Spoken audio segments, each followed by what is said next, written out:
Canon R5, very exciting.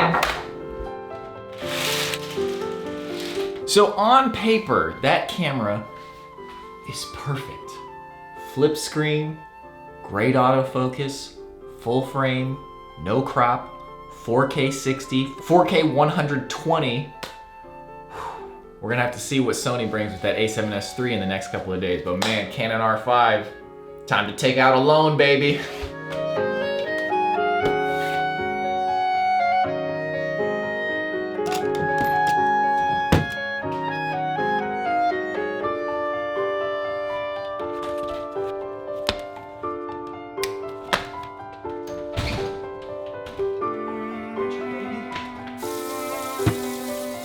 If you are a basketball coach or otherwise are involved in teaching kids something, do me a favor and make sure they know the words that you're talking about. When I used to play basketball in middle school, they would always say like, oh, let's focus on the fundamentals. And then you hear people say fundamentals. I didn't know what fundamentals meant. Let me rephrase, I knew what the word meant, but I didn't know how it applied. It was like, oh, if you know how to dribble really well, everything else becomes easier. If you have a really good shot form, everything else becomes easier. If you're in really good shape, everything becomes easier. It's like the base layer that you have to build up first before you learn anything advanced like running plays. And in the same way, you can apply fundamentals to your daily life. If you get the sleep, exercise, and food thing down, then all the other stuff that's actually hard becomes much easier because you got a nice vehicle to do everything in. But when I was a kid, I just didn't quite understand. I was like, fundamentals is like, we're already practicing dribbling and shooting while we play. I don't get it. Okay, it is time for the narration, baby. Okay, gotta make some room.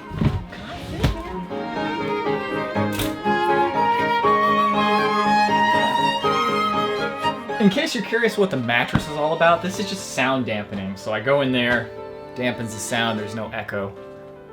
That's all it is.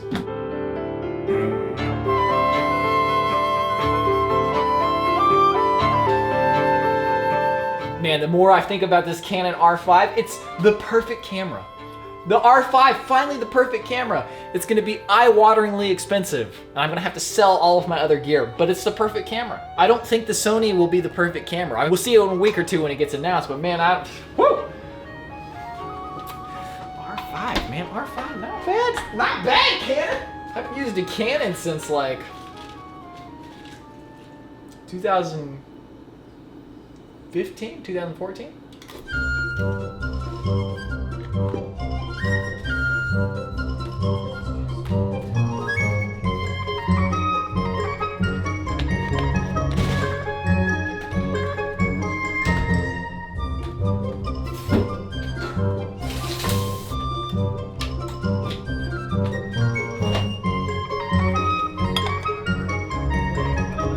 You know what is interesting is the evolving relationship with free stuff that you have as time goes on.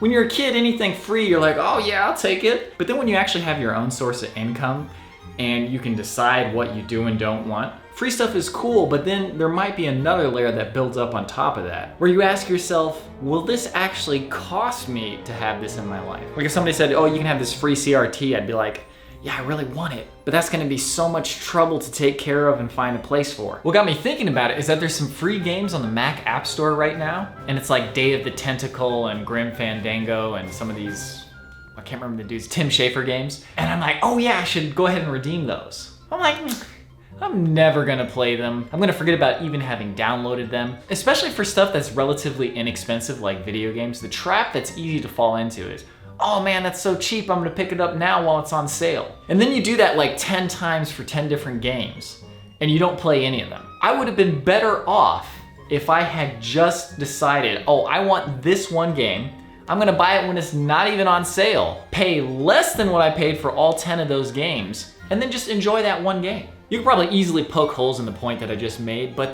the crux of what I'm getting at is that in general, I want to be more intentional about the things that I actually bring into my life. So just because something's free doesn't mean that it should be something that I inhale in.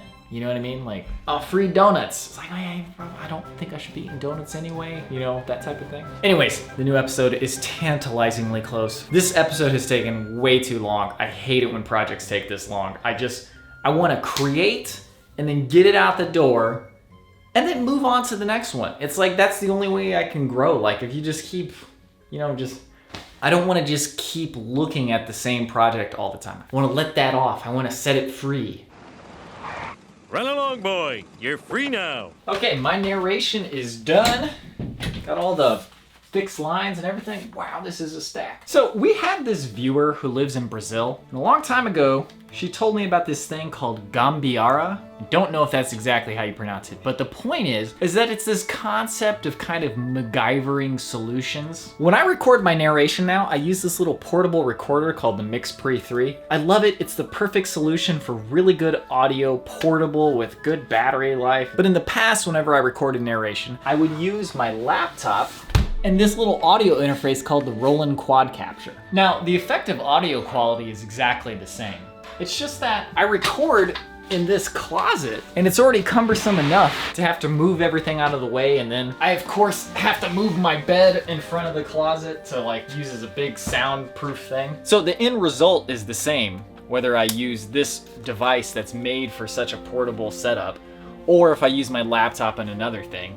But it's just, this is so much less cumbersome. But it's also not ideal to have the exact solution for every need, because then it just can kind of become wasteful. For example, I've got this printer that's network capable, but only with the Ethernet plug. So I put together a little kludge where I use this old router to extend the network, and then I just plug the printer into the back of this router. So I could buy a wireless printer. But then it's just like, this is perfectly fine. And this solution, fortunately, works almost as well as a wireless solution. Like, sometimes I have to reset stuff, but in general, when it's working, I can just forget about it. But now that I think about it, how much electricity does this draw? So it's a toss-up. Do you use more electricity or do you put more plastic into the world? I don't know. Anyways, I admire the spirit of people who make kludges and just like slap things together and make it work. But I also really don't like doing it. I like having the right solution for the right problem. Just like super obvious, you could hammer nails in with a rock. But man, if you got a hammer, dude, it's just like fun. You're just like, and you can be more efficient and work better. I don't know. In general, the right solution for the right problem feels good. Yes, Frau, on the whole, I think Preparation H feels good. I'm not gonna belabor this point too much because if you've been watching the vlog for a long time, you know I've been talking about this for a very long time. But I've been waiting for a camera that does everything I want it to do. That Canon R5 checks every box except for one, which is that it's a little bit big because the lenses are kind of big. But even the weight, it weighs the same as a GH5. Like, the lenses are way bigger, but finally, I'm not gonna have to have two cameras to do everything I want. This camera right here, it's almost perfect, but it doesn't have a flip screen and good stabilization. This camera right here is almost perfect, but it's got a small sensor and no good autofocus. But the Canon R5, it's got everything.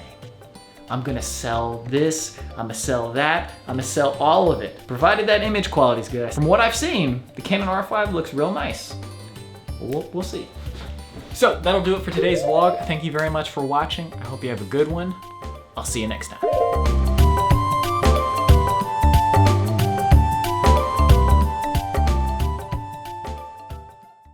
What got me thinking about it is that there's some free